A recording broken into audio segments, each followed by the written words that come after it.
Support from friends, family, professionals, and community organizations is particularly important to individuals with special needs and the families that care for them. EP's annual Family and Community issue is filled with information and personal stories that are intended to help improve the lives of those with special needs and those who care for them. Sign up and read the issue for free at www.epmagazine.com.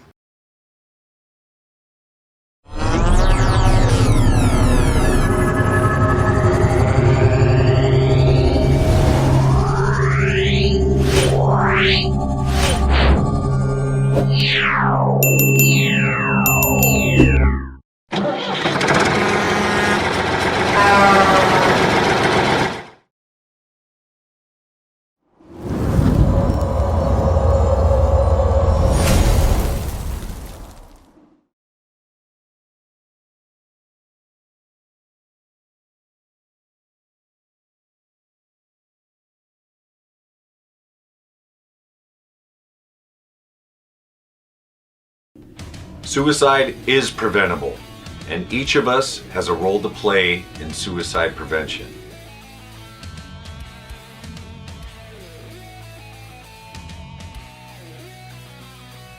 Suicide is complex. There is no single cause. And it's not always a mental health issue.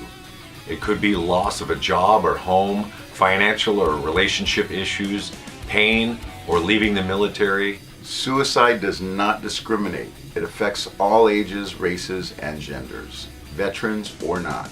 If you know a veteran who is struggling, connect with them. Let them know help is available. There is quick and easy access to services in times of crisis. Dial 988, then press 1. Talking about it is okay. Don't keep it inside. Don't be ashamed. Don't wait. Reach out. Find resources at va.gov/reach.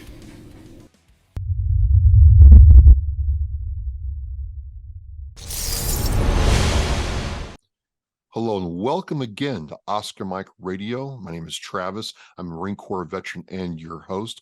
Oscar Mike Radio is part of the Hubazoo Network. You can find out more on hubazoo.com.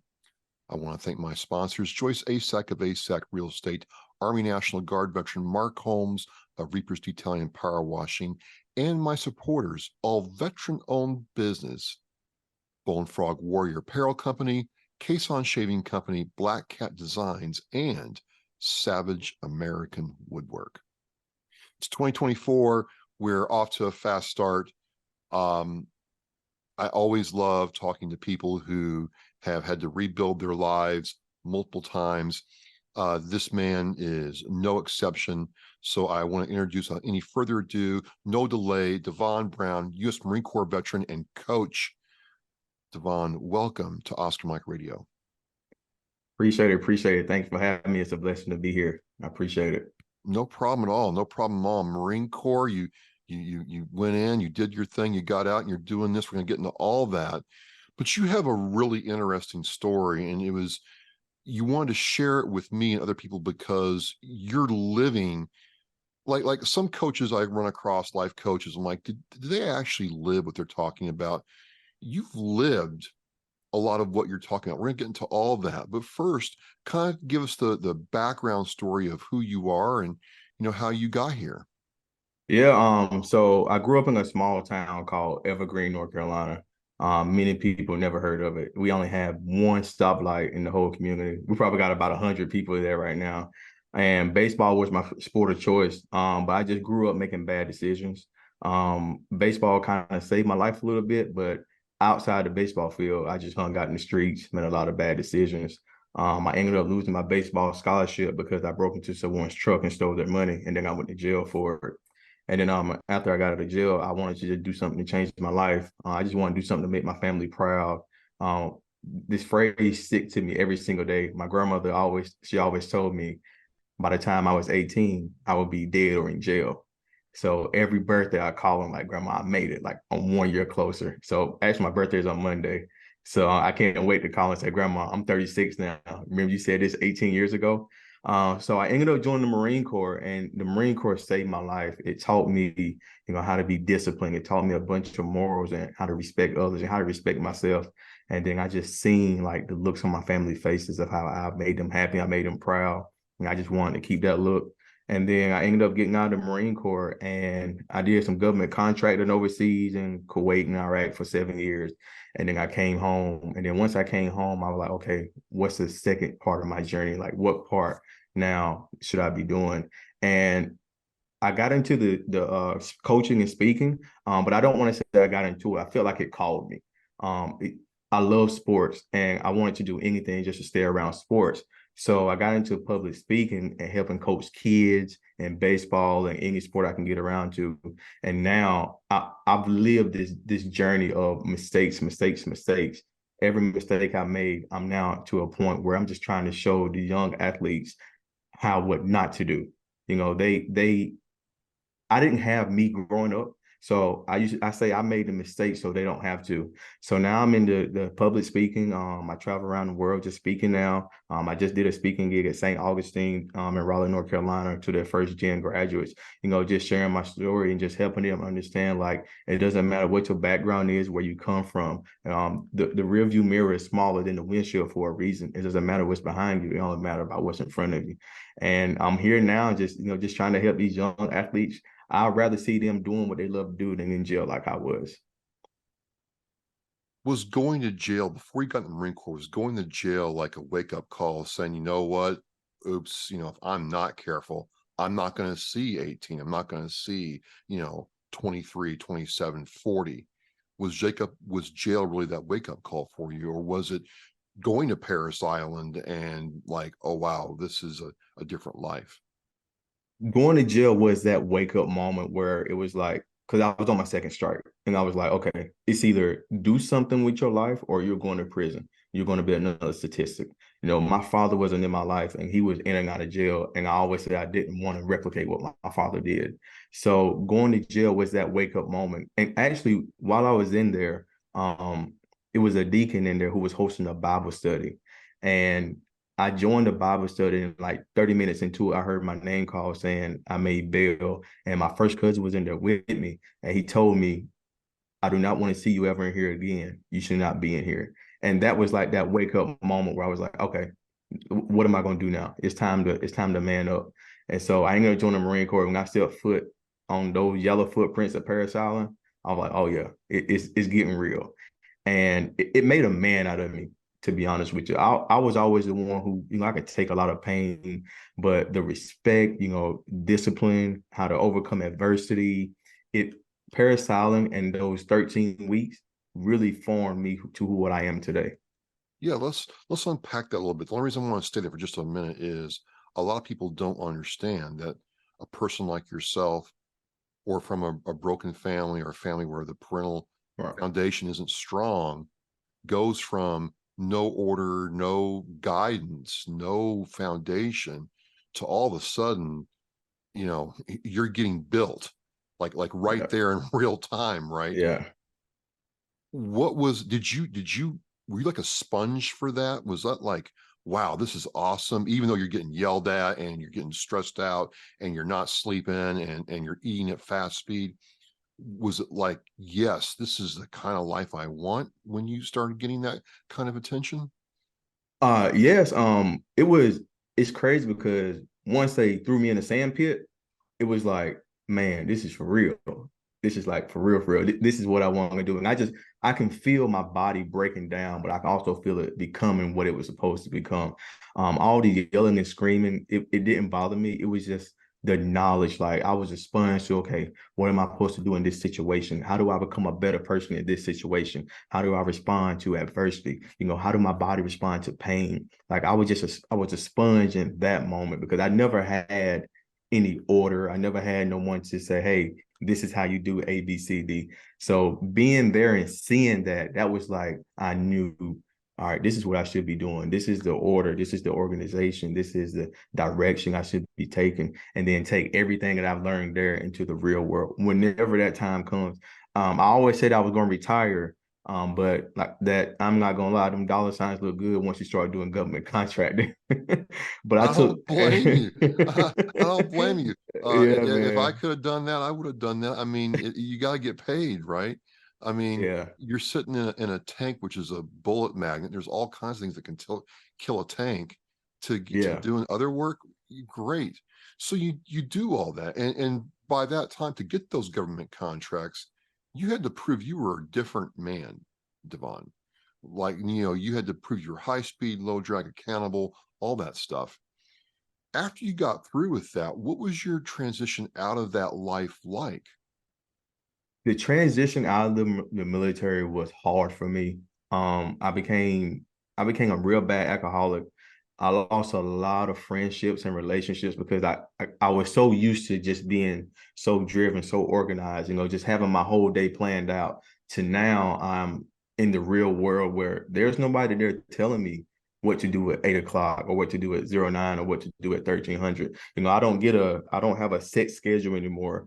So the transition was tough. I lost a lot of friendships. I became a real bad alcoholic, and I got to a point where I had to move in with the girlfriend I was talking to at the time because everything was getting repossessed. I lost a lot of money, and I kind of didn't have nowhere to live. And it got to a point where I tried to take my life.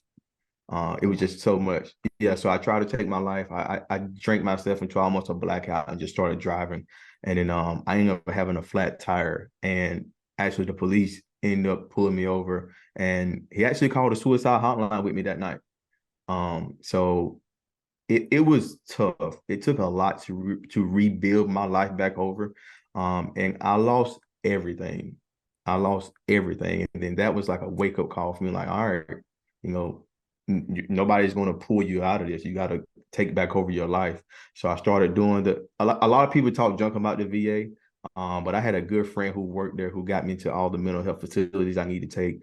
I got into the AA meetings, and I took it serious because I didn't want to take my life anymore. I Right. wanted to prove that I can be something. And then I started getting my life back on track. And then that's when the government contracts came, and I started doing government contracting.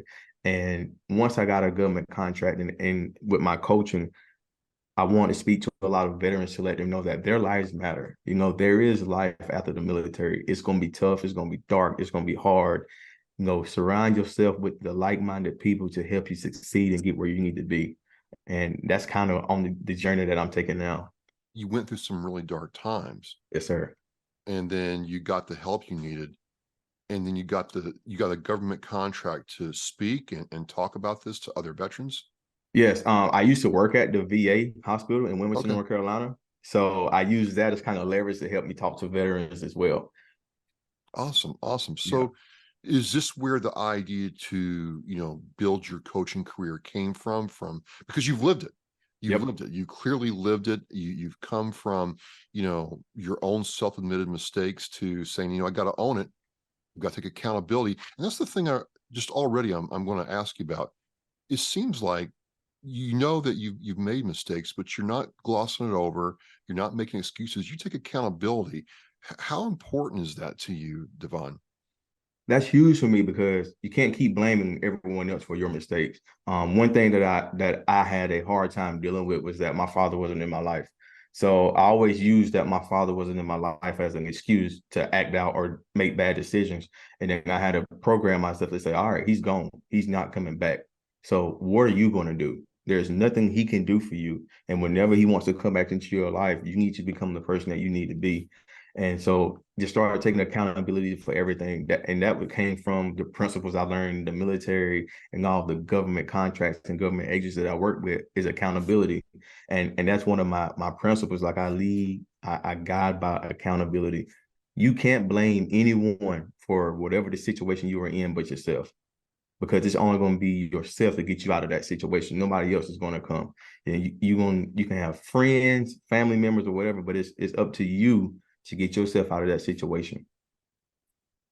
And you got yourself out of the Yep. situation. You took accountability, got yourself out of the situation, and started this amazing. I'll have the link in the Oscar Mike Radio show post of your coaching career and your mission there. When did that start becoming something that you really embrace and you wanted to take forward in your life, Devon? It started in 2022. It started in 2020, but I couldn't really do anything because of COVID. So 2022, I remember like it was yesterday. I was actually on my way to work, and I got into an accident. I got into a car accident. And in the midst of me just sitting there in that car accident, I'm sitting here saying to myself, what are you doing? And I got into a car accident because I picked up my phone when you're not supposed to be texting or driving. I picked up my phone, and what happened was I said, see, another mistake, and now you're in this situation. And so everything just started coming out like, all right, here's all the mistakes I've made in my life. Here's how I brought myself from those mistakes. Here's how that set of accountability. And I said to myself, you need to start showing people how to come back from their setbacks. And it took over from there. So, and then I started coaching.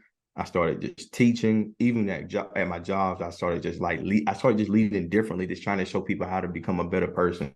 And my brother's a baseball coach for a division back at home. I go speak to the kids. I go speak to the students. And I started following like a lot of motivational speakers and just started studying and seeing, what are they saying, their stories. And I said, if they can do it, how come I can't do it? So now it's about to be 2 years now, and I travel just speaking to college students, middle school students, YMCAs, and just try to get them to understand, how to make the right decisions. Decision making, you got to be disciplined in decision making. That's one of the biggest things I've struggled with my entire life. So now I just want everyone else to try to make the right decisions and understand there are consequences for the wrong decisions. But it doesn't matter because you can always come back from that. What's it like staying in front of, high school and college? God, I can't believe I'm saying this, kids. Yeah. And telling them the same story you're telling me. I mean, you see the looks on their faces, because a lot of people say, well, it's not even worth my time to talk to these people because they're young, they don't care, they don't listen, they're not interested, they're self-absorbed. But what do you see when you talk to them? It's crazy because when I'm talking to them, a lot of them are me at a younger age. A lot of students grew up in a broken home. A lot of them grew up, without their father in their life. A lot of them are on the verge of making some of those same mistakes that I've made. And just seeing, I spoke to St. Augustine after I finished speaking, and one of the girls came up to me. She just shook my hand and gave me a hug, and she was like, I wish my nephew was here because I am so afraid of him growing up and going through some of the same stuff that you were going through. And that's what it's about for me. It's about the impact. Just getting them to understand, like, look, your goals, your dreams are right there, just a reach away. Just stay the course. Here's the mistakes that I made, and here's what happened, and here's how I lost it. But for me, I own it now. Like, I'm not afraid to share my story.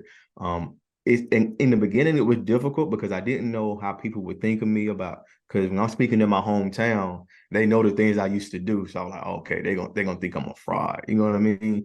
But now when I go speak, though, they see like, man, I remember this guy. He was in the paper. He was breaking in people's homes, breaking in people's houses.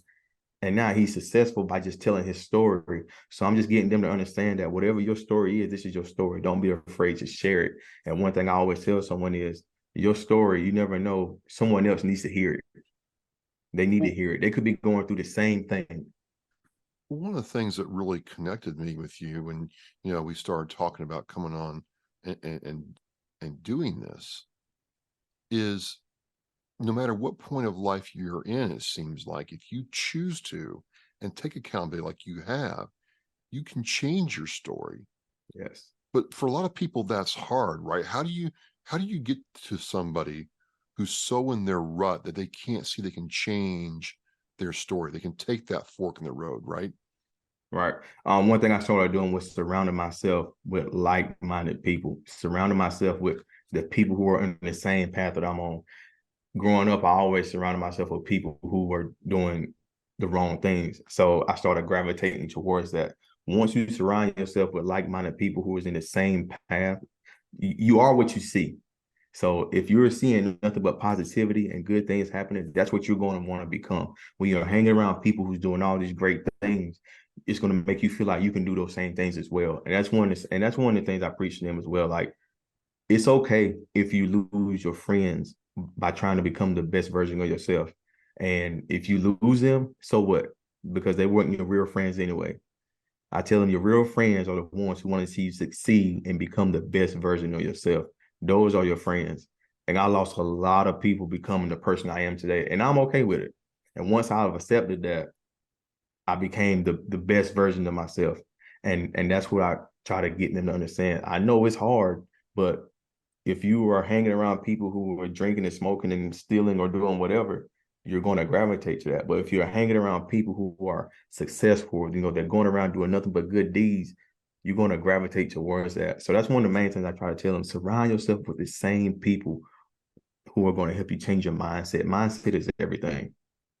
So talking about mindset, you have the D.E.B.O, the D.E.B.O mentality. Yes, sir. And I really wanted to unpack that because I'm a Marine, you're a Marine, it's simple, it has to be Marine proof, right? Yep. So what is the D.E.B.O mentality? Because it seems like this is something that you impart to these students, these people, and Yep. these veterans you coach. So go into that for me, please. Yeah, the D.E.B.O mentality, and it derived. My nickname is D.E.B.O. I received that nickname from my baseball coach at a younger age, and then I don't think some people really don't even know my real name. Like, all they know is D.E.B.O. And so I formed the D.E.B.O mentality, and it's 4 principles that I kind of struggle with, but now there are 4 principles that I use to get me to where I am today. And the D stands for discipline. Okay. Discipline is doing something you absolutely hate, but doing it as if you love it. And that's what I think about discipline. I know I don't want to get up and go to this 8 o'clock class in the morning, but I got to be disciplined enough to do it to get my degree. I know I don't want to get up at 5 a.m. and do PT, but I know it's going to help me get promoted. Just doing those things you hate doing, but just doing it as if you love it. And then the E is for execute.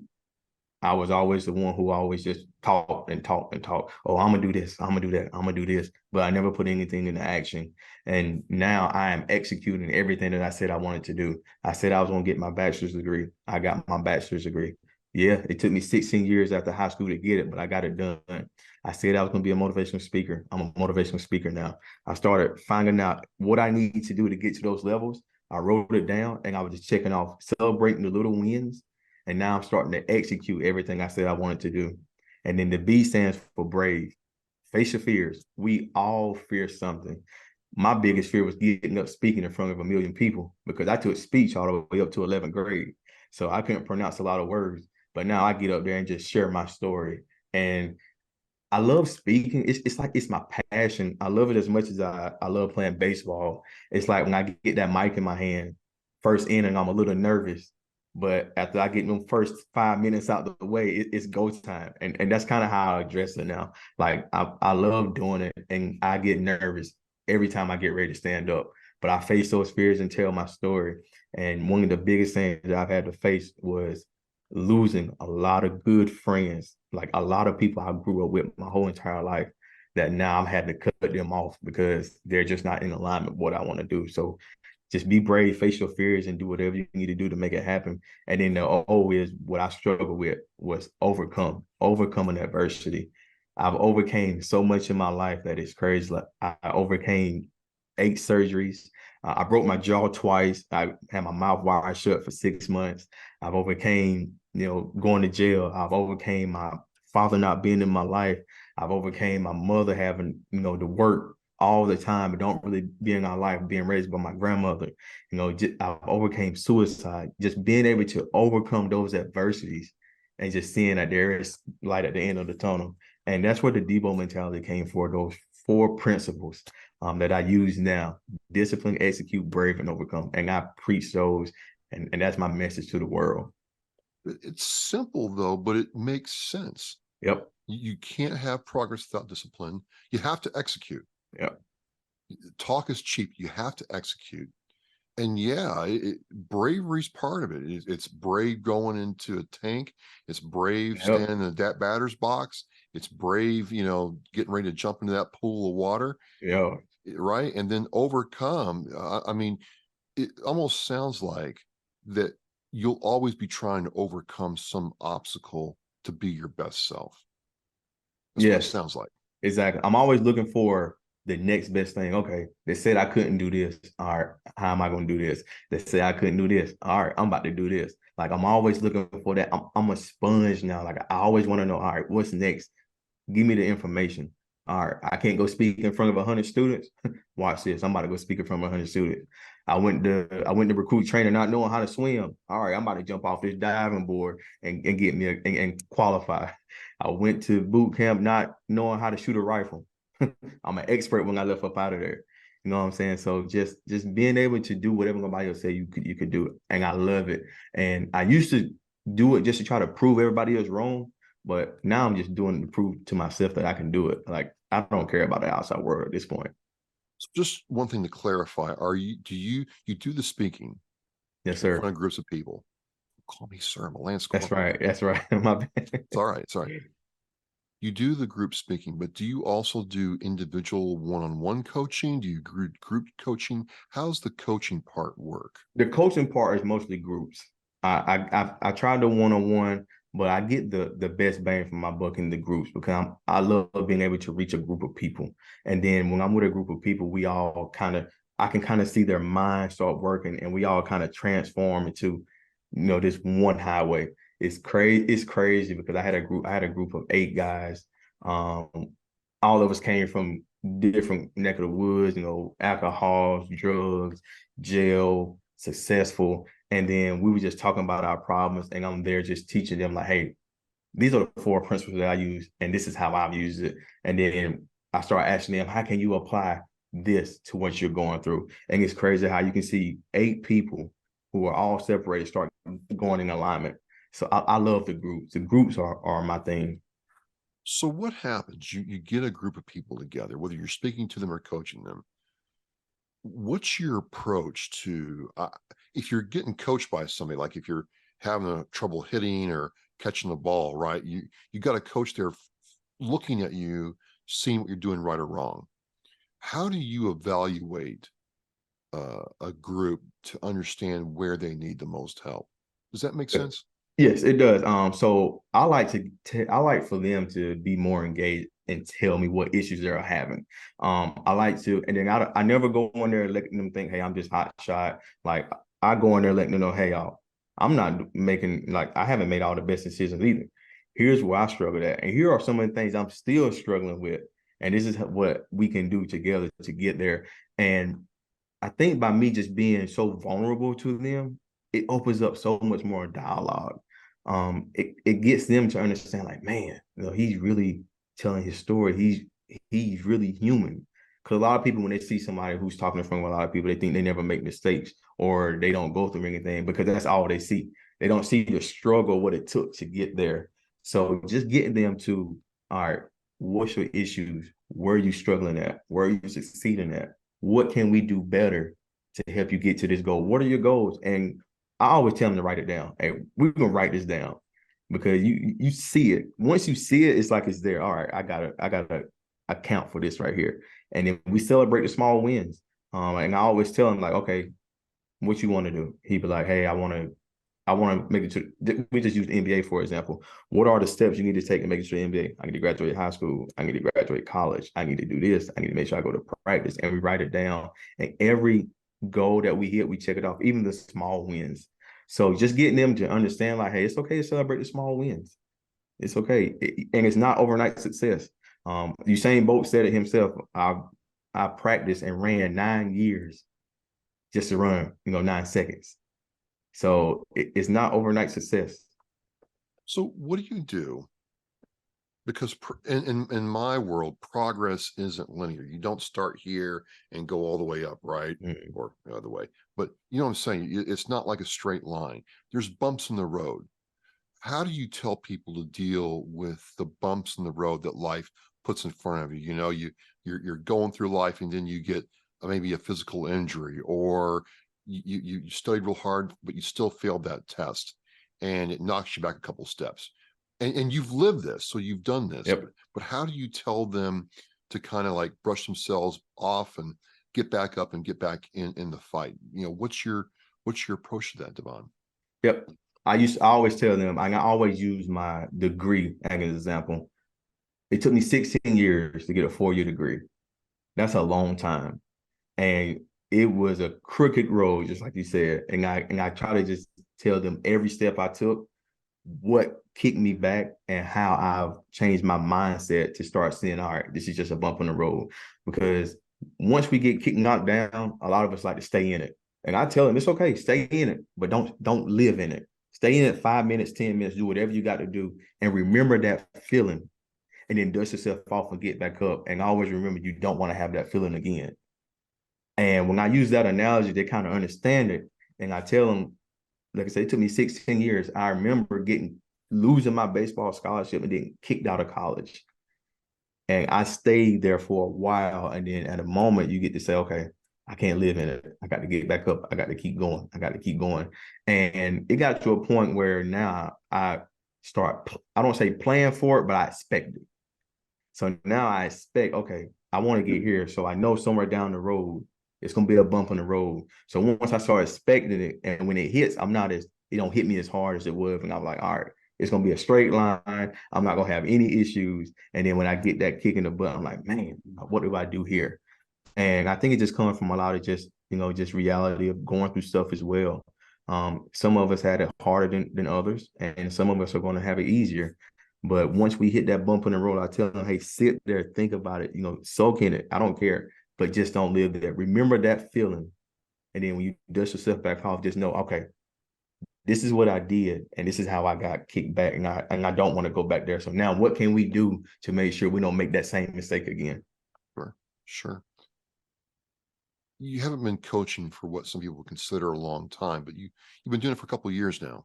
Yeah.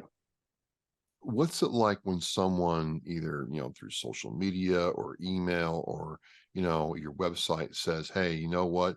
You came and talked to me and I learned from it, and here's where I'm at in life now. I got to win. What's it like when you get that kind of feedback? It makes me feel so good. I actually got one. I got like 9 people that hit. I spoke at St. Augustine on a Friday. By the next Friday, I had like 9 people DM me and say, hey, I listened to your message, because I was speaking to a bunch of first-gen graduates or first-generation students. And a lot of them were struggling because they're like, man, I don't feel like going to school at 8 o'clock in the morning. I want to go party. And I use an analogy of where at one point in time in my college career, I was struggling in writing. So what I did was I hosted a writing party.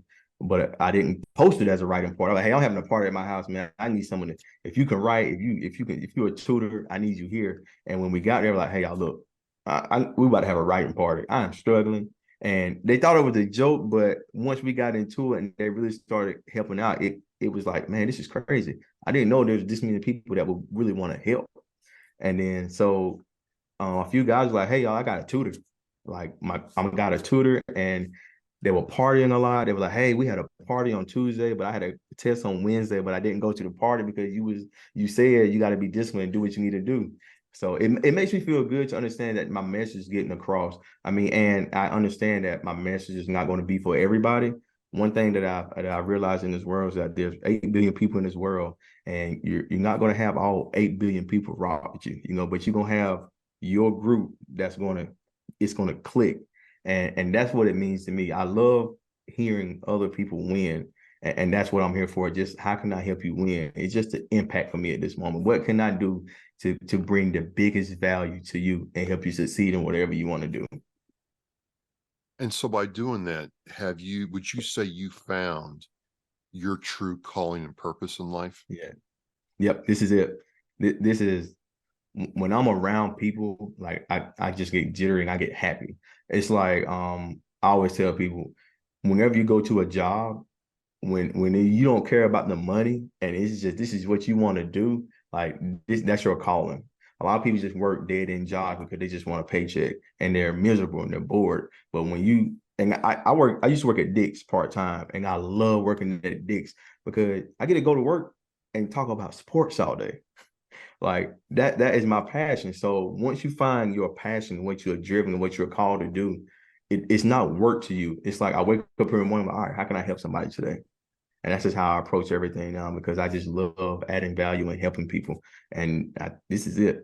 I've done so much in my life, and I've never felt the passion and the joy that it gives me for somebody just to come with me and give me a hug. Sometimes they cry on my shoulder, and just knowing that my message helped them through something, no matter what it is, just something. It gives me chills at night sometimes, just knowing that, man, I'm a small town kid, kleptomaniac, breaking into people's homes and cars and schools, lost my scholarship. And now I'm this person who's just helping people, helping children. I get messages all the time like, hey, can you talk to my cousin? He's doing this. Or can you talk to my nephew? He's doing that. And it just makes me feel good. You're feeling good right now. You're going into, well, it's 2024 when this drops. We recorded in 2023. What's next for Devon in this year? What are you trying to do in 2024 to move your career and your calling forward? 2024, I want to get, like, I have this thing where I'm a baseball fanatic. So 2024, my goal is to somehow partner and speak to at least 2 MLB teams. And I know once I make it there, like, all right, man, you've done it. Like that's it for me. That's like the crown for me. Being able to partner and speak with the Major League Baseball, like that's my pride and joy. Because that was my sport. That's what I should have been playing. But because of decisions I made, I didn't make it there. So now, how else can I make it to the MLB and get this partnership? And I think once I reach that, man, it's hats off. Take the hats off, celebrate from there. Now, what is it about baseball? So look, folks, we're going to have the link to Devon's website in the Oscar Mike Radio show post. But just let's talk sports for a minute, because I grew up, loving baseball. What is it about baseball that you like so much? One, I became, growing up, it was like I tried basketball. I was good at basketball. Football, I tried it, but for some reason, when I got that glove and that bat in my hand, it was like tunnel vision.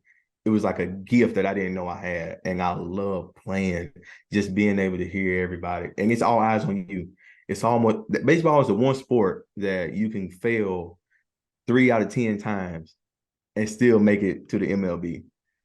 People don't understand that you can fail 7 out of 10 times, bat 300, and still make it to the MLB, and it's crazy, and it's just so it's great, it's dope just when you're there, all the crowd, the noise, you outside, the lights, it's like, man, how I guess you gotta have that feeling and understanding and know, like, man, I have a gift. And baseball it feel like it saved my life. If it wasn't for baseball, I probably would have been in so much more trouble. And I met so many people growing up. And I also feel like I gravitated to it as well, because that's where a lot of my baseball coaches were like the role models I had growing up as well. So as long as I kept playing baseball, I knew somebody was going to be there to try to get me in the right direction, because I didn't have a father. So, and it was like, man, and I just put in the work. But I just didn't have that mentality of, all right, you got to leave this part alone. And man, it's just a joy. I play a lot of travel softball now just to try to stay around the game as well. And when I'm out there in that field and see those lights on at night, man, it's like showtime. All right, showtime. That's awesome. Do you like the new rules with baseball? Do you like the pitch clock? Do you like the smaller bat, the larger bases? Do you like all that? I see what they're trying to do by trying to speed up the game. For me, it's hard to watch it on television regardless. It's hard to watch it for 2 hours, but I love being live. When you're live, it's a totally different vibe. Yeah. Like TV, I'll fall asleep. But if even if some minor league or one of those high school games, I'm into it, man. I'm like, okay, he's gonna throw a strike next, and he threw a strike. Same thing. What are you swinging at the? Just wait for your pitch, right? It's really different live. It's Yes, not it like is. football or hockey. Like Nope. baseball is better live. Yes, and it feel like it flies by. Yeah, By the time you know it, they're doing the seventh inning stretch, and then now it's like ninth inning. right, So right. yeah, them trying to speed up the game, I understand it. But there's always a loophole somewhere. I've seen a lot of it this year as well through the games and stuff. But they got to do what they got to do to try to keep it from being a 3-4 hour game to at least a 2 hour game. Sure. So let's just say, for sake of argument, that I'm an MLB, PR executive, and I stumble across this show with me and you talking, and I want to contact you because we're gonna visualize it, right? We're gonna manifest you Yep. being in front of an MLB team next year. Okay. How would we contact you? How would we make that happen? What's the best way to get a hold of you for coaching or speaking engagements, MLB or otherwise? Yeah, my phone number is always open. I give my real phone number out so they can call me or text me directly, especially through text. And that's my number is 910-859-4933. And also my Instagram handle is D.E.B.O Inspires. Shoot me a DM. And those are the two main ways to get a hold of me because I check those text messages and IG DMs. I check those daily. Okay. All right. So again, what I'm hearing out of this conversation is really refreshing. From the aspect where the Marine Corps, you know, gave you the chance you needed, right? And you acknowledge that, to the fact that you clearly take accountability for your life's path, but then you have this discipline, execution, bravery, and overcome foundation for people to embrace. It just seems like that you're just now really on the start of something good, and it's just really great to see in this day and age this level of accountability, Devon. It really is different. I hate to say it like that, but you see so many people trying to, it's not Mm-hmm. my fault, or I Mm-hmm. didn't mean to do it, or it was just an accident, or just outright lie to you. You're saying embrace your faults and flaws, Yes. understand what you did wrong, and fix it. Because I like what your website says. A bad past does not mean a bad future. Yes. But you got to make the choice, right? You have to make that choice every day, right? Yes, you have to get up and understand, like, all right, what I did yesterday doesn't matter.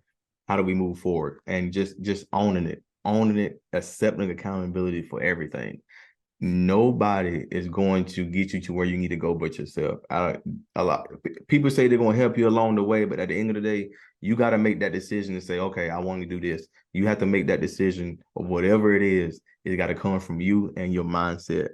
Once you change your mindset, your body follows whatever it is. Fantastic. Outstanding, Marine. Anything before we close? Floor is yours. Yeah, I like to tell everybody, like I just said, a bad past does not mean a bad future. It doesn't matter what you've done in your past. Just make that decision to move forward. Your past is the past. There's always light at the end of the tunnel. You are powerful. Tell yourself all these things every morning. I'm powerful. I'm great. I'm powerful beyond measures. You are the person who's the narrative in your own story. So whatever you got to do to reach where you need to go, make the right decisions. You got to be disciplined, execute your actions, be brave, and face all of your fears and overcome whatever adversity that's going to happen, because there are going to be roadblocks. There's going to be roadblocks, I guarantee you. But just understand that you can get through anything. And once you do that, the floor, the world, anything you want to do is yours.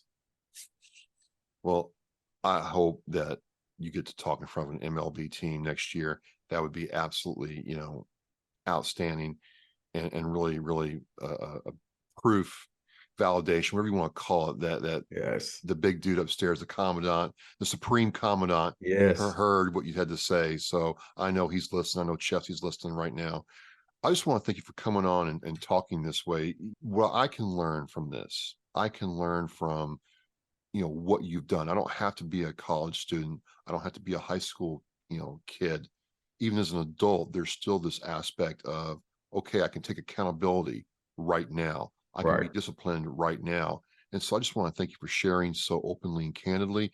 and all the best to you, and Semper Fi, Marine. Semper Fi, appreciate it. God bless. Well, look, hey, folks, I'm going to have the link to Devon's Instagram, website, and Oscar Mike Radio show post along with his phone number.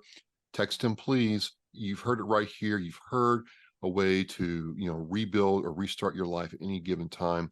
As we say in Oscar Mike Radio, Devon, we are mission in flight. Thank you again. Appreciate it. Have a good one. Remember, on it teaches our mission. We care about it, we do it every day. But I think there are things that just hit you and give you a reason to go on. The theme for our 2024 for Reach Across America is Live with Purpose.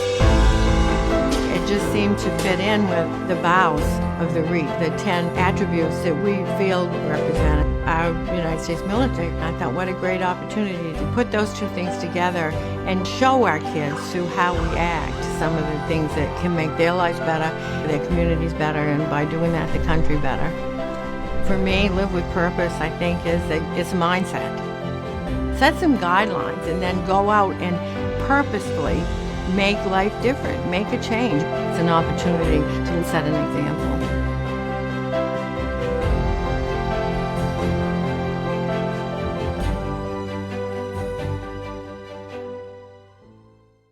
Thank you for listening and watching Oscar Mike Radio, where our active duty service members and veterans are in action and the mission is in flight.